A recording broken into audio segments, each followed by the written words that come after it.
Madinah. Lamma istaqarrat ing dalam semangsane wis tetep, semangsane ing dalam semangsane wis netepi sapa ar-rasul kanjeng rasul shalla mugi-mugi paring tambah rahmat sapa Allah Gusti Allah alaihi ang atase rasul wasallam lan mugi paring tambah keselamatan. Bil Madinati istaqarra bil Madinati ing dalam kota Madinah. Arsala mongko ngutus sapa kanjeng rasul fi talabi man ing dalam goleti wong takhallafa kang keri sapa man min ahlihi kang tetep saking keluargane kanjeng rasul. Fa kharaja mongko nuli metu ma'ahum sartane man sapa Abdullah bin Abi Bakrin kang dari putra jalere Abu Bakar. Wa qad mana alan teman-teman wis nyegah apa musyriku Makkah piro-piro wong musyrike tanah Mekah ba'dul mustad'afina ing sebagiane piro-piro pada nyiksa sapa musyriku Makkah hum ing ba'dul mustad'afina azaban kelawan siksaan aliman kang laraaken. Fakana mongko ono sapa ar-rasul kanjeng rasul sallallahu alaihi wasallam iku yad'u ndongaaken sapa rasul lahum manfaat maring mustad'afin fi witril isya'i ing dalam witir salat isya wa salatis subhi lan salat subuh ba'da ruku'i ing dalam sawise ruku wa qablahu lan sadurunge ruku. Wa hadza utawi ikilah tingkah fakana ar-rasulu ila akhirih iku aslul kunuti asale kunut. Wa asoba lan ngenani kasiron ing wong akeh minal muhajirin kang tetep saking piro-piro sahabat muhajirin ngenani opo huma penyakit atau lara panas. Fada'a mongko nulindonga sapa ar-rasulu kanjeng rasul sallallahu alaihi wasallam rabbahu ing pangerane kanjeng rasul binakliha kelawan mindah huma. Fastajaba nulingi jabahi sapa Allah Gusti Allah. Fastajaba mongko nulingi jabahi sapa Allah Gusti Allah du'aahu ing dongane kanjeng rasul Muhammad sallallahu alaihi wasallam. Penjelasannya sebelum menjelaskan tentang pasal mengenai kehijrahannya keluarga kanjeng Nabi dan seterusnya, perlu kita ingat kembali bahwa setelah kanjeng Rasul bersama Abu Bakar telah berhasil dari kepungan orang-orang kafir Quraisy yang mengejar beliau beserta Abu Bakar, kemudian beliau melanjutkan perjalanan untuk menuju tanah Quba. Nah, kemudian beliau sampai di tanah Madinah dan disitulah terbentuk persaudaraan yang luar biasa atas dasar ukhuwah Islamiyah. Nah, perlu kita ingat kembali bahwa sebelum Rasulullah hijrah ke Madinah, terlebih dahulu kanjeng Rasul telah memerintahkan para sahabat-sahabatnya, umatnya untuk hijrah terlebih dahulu ke Madinah. Karena di kota Madinah telah tersebar Islam dengan pesat di sana dan memungkinkan diterimanya kaum muhajirin atau orang-orang sahabat-sahabat Rasul yang hijrah ke Madinah diterima dengan baik. Nah, sampai di sana beliau ternyata betul-betul diterima oleh penduduk Madinah. Bahkan penduduk Madinah sangat menginginkan disinggahi oleh Rasulullah. Bukan hanya disinggahi oleh Rasulullah saja, penduduk Madinah sangat menginginkan mendambakan para sahabat kaum muhajirin mau singgah di rumah-rumah mereka. Sehingga apa yang terjadi? saking pengennya setiap rumah disinggahi oleh kaum muhajirin, akhirnya mengadakan undian. Diundi, siapa yang menang, siapa yang undiannya keluar, maka dialah yang berhak disinggahi oleh kaum muhajirin. Itu jadi rasa persaudaraan, rasa cinta kaum Ansor terhadap kaum muhajirin sebegitunya, sehingga mereka sangat menginginkan rumahnya bukan hanya disinggahi oleh Rasulullah, tetapi disinggahi oleh penduduk atau kaum muhajirin.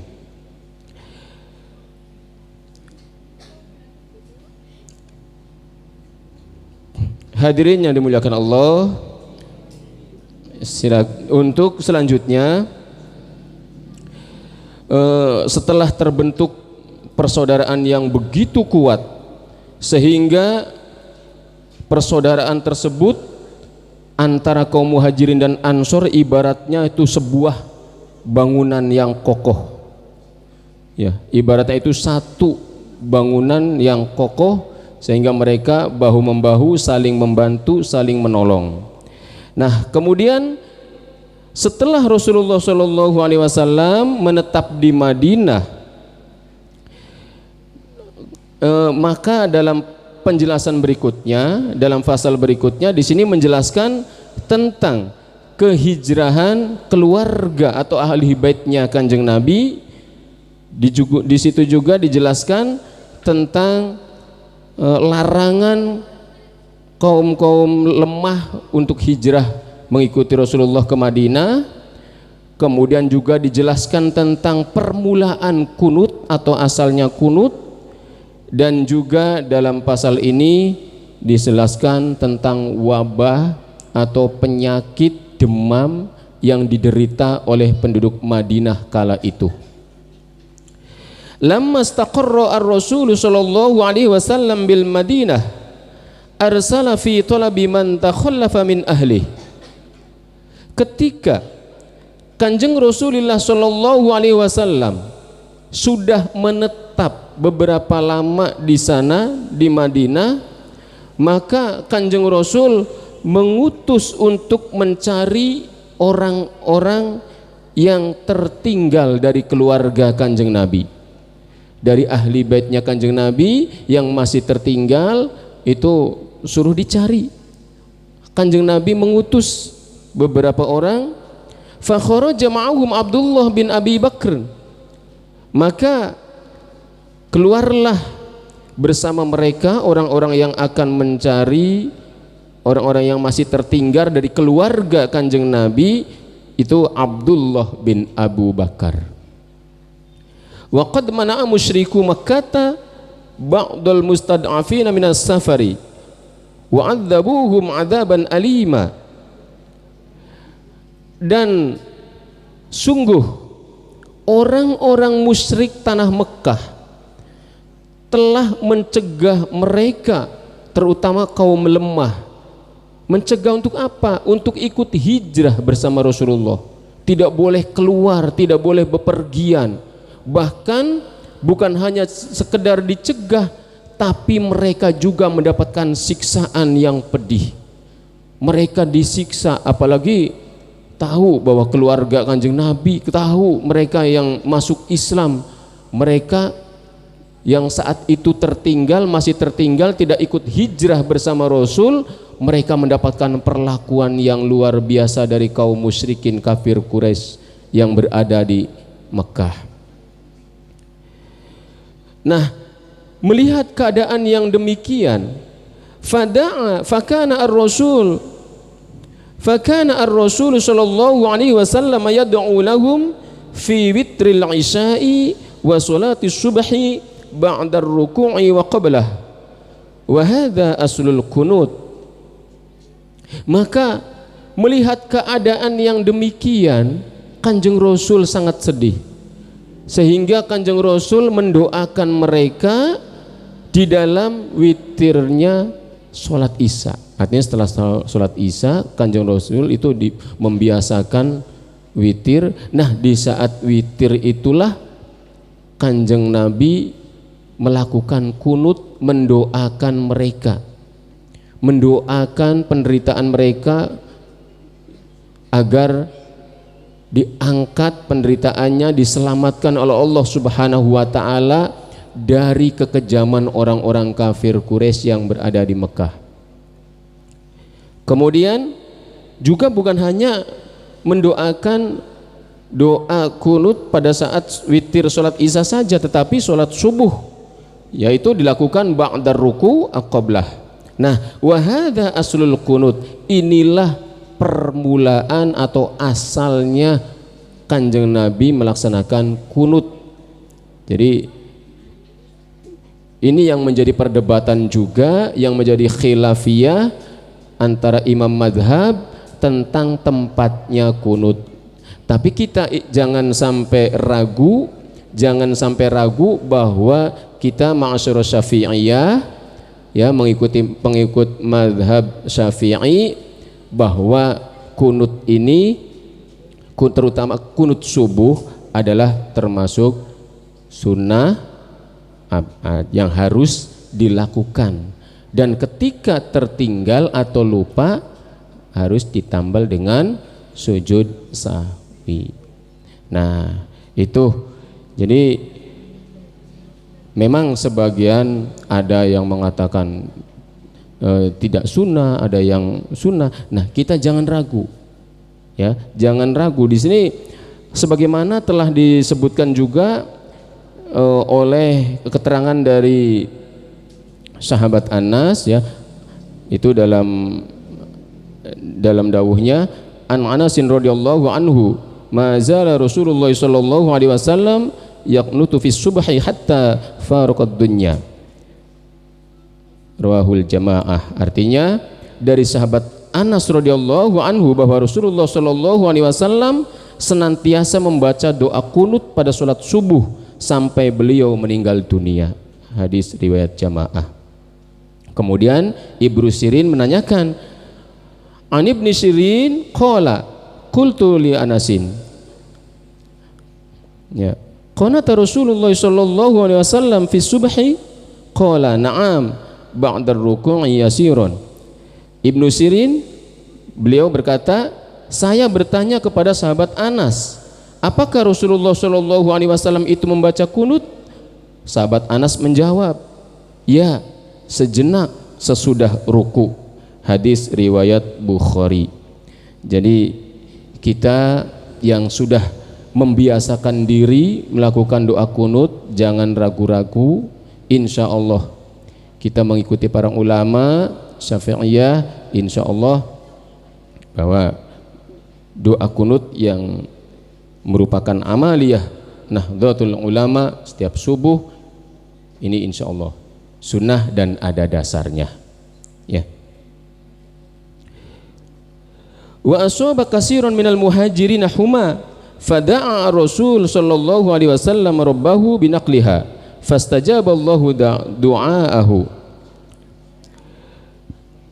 Dan banyak dari kaum muhajirin tertimpa penyakit demam, penyakit panas, demam, ya. Kemudian Kanjeng Rasul merasa prihatin, lalu Kanjeng Rasulullah fada'a Rasul sallallahu alaihi wasallam rabbahu binaqliha. Kemudian Kanjeng Nabi berdoa kepada Allah, mendoakan mereka agar mereka diangkat, dipindah segala penyakitnya. Fastajaballahu du'aahu. Kemudian Allah mengabulkan doa Rasulullah sallallahu alaihi wasallam.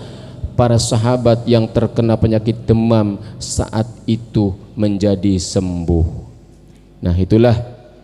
Jadi kita yakin bahwa di situ ada dalam kunut itu ada kunut yang biasa dilakukan setelah sholat subuh, kunut yang dilakukan setelah sholat witir, ya, dan kunut juga ada yang disebut dengan kunut nazilah untuk ketika terjadi bahaya, wabah dan lain sebagainya. Itu untuk meminta kepada Allah agar diangkat penyakitnya, diangkat malapetaka, bahaya dan lain sebagainya. Nah, ini untuk juz yang pertama. Untuk putaran yang kedua ini, putaran kedua dari sejarah Rasulullah SAW telah selesai, dan nanti pada insya Allah dalam minggu berikutnya, dalam pertemuan yang berikutnya itu kita akan beralih kepada kitab Khulasah Nurul Yakin fi Sirati Sayyidil Mursalin juz yang kedua. Ya, jadi untuk malam ini insya Allah malam ini ada acara rapat yang berkaitan dengan insya Allah acara safari Ramadan ya nanti. Jadi mungkin waktunya tidak lama. Jadi nanti waktunya hari ini tidak begitu lama, hanya saja nanti untuk minggu depan akan diulas kembali ringkasannya, ringkasan Khulasah Nurul Yakin juz yang pertama di putaran yang kedua dari sejarah Rasulullah Shallallahu Alaihi Wasallam ya. Jadi mudah-mudahan pertemuan yang singkat ini membawa berkah, membawa manfaat, membawa maslahah fid dini wad dunya wal akhirah. Amin Allahumma amin. Ihdinas siratal mustaqim wallahul muwaffiq ila aqwamit thoriq. Wassalamualaikum warahmatullahi